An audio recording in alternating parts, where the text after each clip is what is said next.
And on my right is Shaquille O'Neal. Happy holidays, Merry Christmas, Merry Merry if you're Jewish, Happy Harmonica. And on my right is Shaquille O'Neal.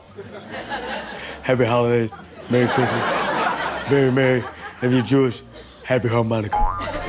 Kevin Hart is known for commanding comedy stages and Hollywood sets. He's one of the biggest movie stars in the world. He sells out arenas. He makes billions at the box office. But his impressions, they might be his most underrated weapon.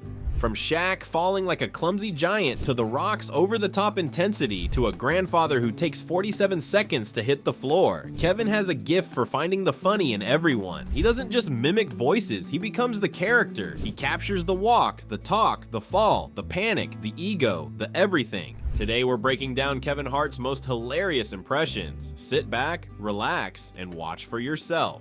Chapter 1. The Rock's intensity perfected. Anyone who's seen The Rock act knows the vibe. Powerful, intense, and just slightly over the top. He talks about putting in work. He calls himself the big dog. He makes everything sound like a WWE promo, even when he's ordering coffee. Kevin Hart stepped into the exact same role, recreating the energy to prove how absurd it can look to us non-gym folks.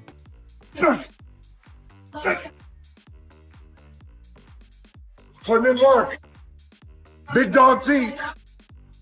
Little crying puppies stand up. I heard you talking about the little dogs. Well, guess what? Some little dogs like to drink out the bowl in the back while the big dogs take a piss. And when you're done taking your piss, the little dog comes back around and steals out the big dog's bowl.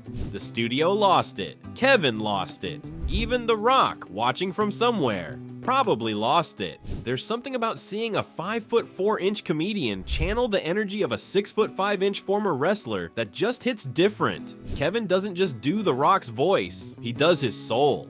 Chapter 2. Shaq falling in slow motion. If you've seen Kevin Hart imitate Shaq falling, you already know how hilarious it is. He sets the scene. Shaq goes up for a rebound. He doesn't get it. His body starts to tilt, his arms flail, his eyes go wide. Oh no, oh God, no. For a rebound, he doesn't get it. He's like, oh no, oh God, no.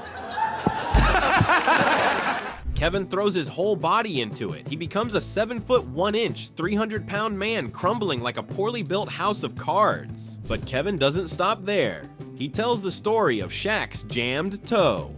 Someone mentions it to Shaq, and suddenly Shaq goes from fine to catastrophic. Someone was like, "Shaq, you jammed your toe." Kevin's Shaq whimpers. He panics. He acts like his foot just got amputated. That's the genius of Kevin. He finds the vulnerability in even the most intimidating people. Shaq is a giant. Kevin makes him human. Hilariously, pathetically human. Chapter 3. Brian Cranston becomes Kevin Hart.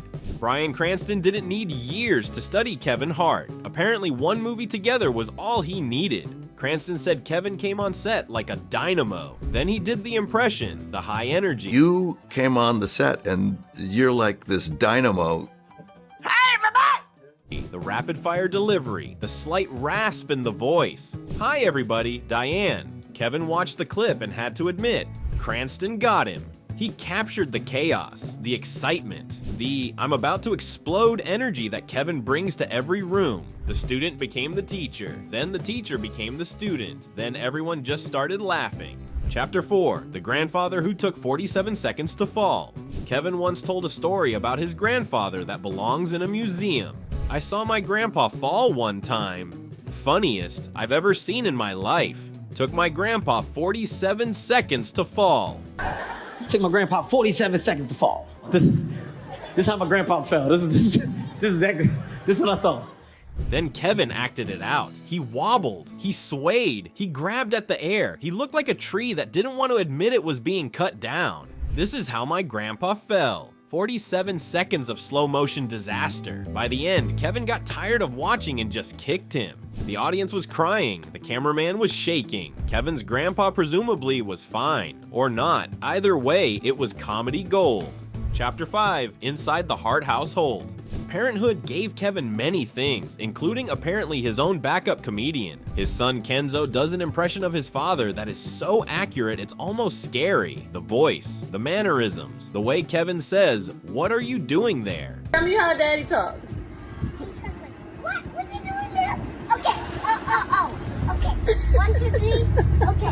What else does he say?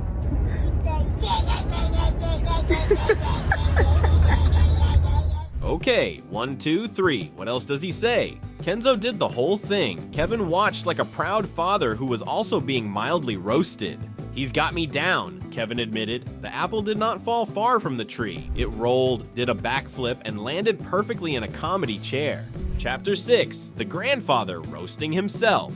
Kevin's grandfather impressions are a recurring gift, but sometimes the best material comes from real life. Kevin shared a story about his grandfather talking about Kevin's movie career. Old people need something to laugh at, cause we are about to die. Grandpa, don't talk like that. Well, it's true, ain't it?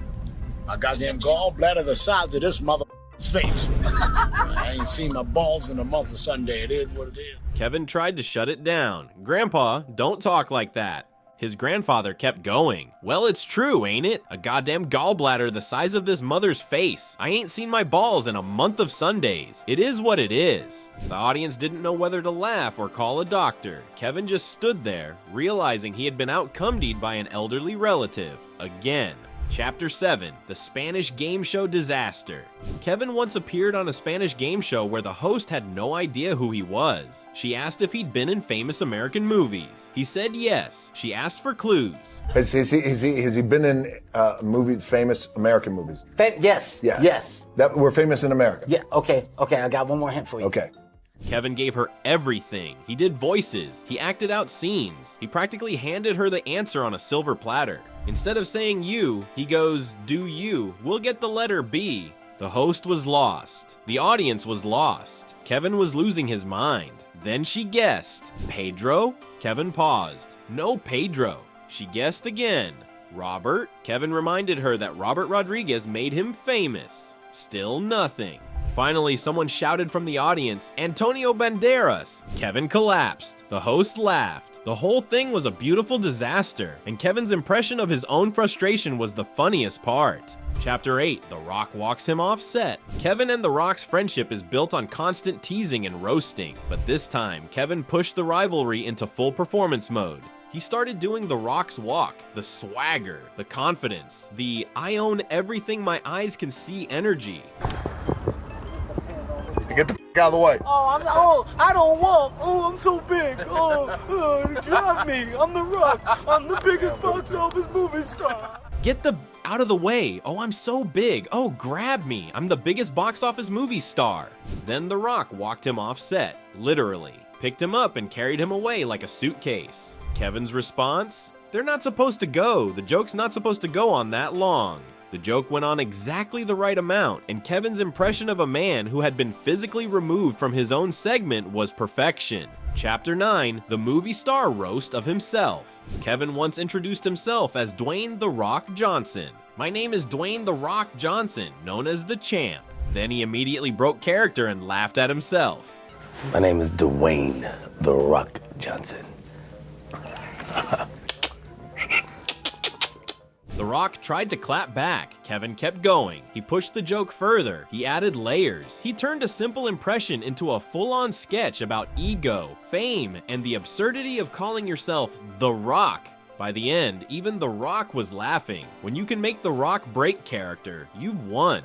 Chapter 10, the class clown origin story. Kevin once explained why he became a comedian. I was a class clown back in high school. Class clown. I was a class clown. I was a class clown back in high school. I was a class clown because I was the one I was just making everybody laugh. I was the one who I would throw my voice. I was the one making everybody laugh. I would throw my voice and be like, he did the thing, and then he would get in trouble. He was framing his classmates from the very beginning, planting his voice, starting chaos, watching the fallout. That's the origin of every great impressionist. You learn early that mimicking people is power. You can be anyone. You can make anyone look ridiculous. And you can get away with it because everyone's too busy laughing to be mad. Kevin has been doing this since high school. He just got better cameras. Chapter 11, the Donald Mack character. Kevin has a character named Donald Mack, or Lee Mack, or just Mack. The name is Donald Mack, or you can call me Lee Mack, or you can call me Mac God. Mac, or you can call me Lee Mac, or you can call me Mac. God, either way, there's no doubt. Now, my nephew Kevin got a movie coming out called What Now? Either way, there's no He never finished the sentence. He didn't need to. The audience was already gone. The character is old, grumpy, out of touch, and completely sure that he's the smartest person in the room. It's the same energy as his grandfather impressions. The same, I've been here too long and I don't care anymore vibe. Kevin channels the elderly with terrifying accuracy. Either he's a great actor or he's been taking notes on his relatives for decades. Probably both. Chapter 12, The Big Dog's Philosophy. The Rock talks about big dogs and little dogs like he's narrating a nature documentary. Kevin flipped the script. He agreed that big dogs are tough, but little dogs are sneaky. I heard you talking about the little dogs. Well, guess what? Some little dogs like to drink out the bowl in the back, while the big dogs take a piss. When you done taking your piss, the little dog comes back around and steals out the big dog's bowl. The metaphor got lost somewhere between urine and betrayal, but the impression was perfect. Kevin captured the absurdity of grown men comparing themselves to canines while wearing expensive suits. The Rock, watching from the sidelines, probably wanted to argue, but he couldn't, because Kevin was right. Little dogs are sneaky, and Kevin Hart is the sneakiest little dog in Hollywood. Kevin Hart has made billions of people laugh. He's sold out stadiums. He's starred in blockbusters. He's one of the most successful comedians of all time. But his impressions, they're the secret weapon. The thing he does when he's not even trying to be funny. The thing that makes his friends nervous and his enemies terrified. He does Shaq falling. He does The Rock walking. He does his own son doing him. He does grandfathers who take 47 seconds to hit the floor. He does Spanish game show hosts who have no idea who he is. Kevin Hart doesn't just tell jokes. He becomes the joke. And in becoming the joke, he becomes everyone. The Rock, Shaq, Brian Cranston, his own grandpa, his own son, himself. That's not impressions, that's possession, and it's absolutely insane. If you enjoyed this look at Kevin Hart's most legendary impressions, hit that like button and subscribe for more. And drop a comment. Which impression had you crying the hardest? See you in the next one.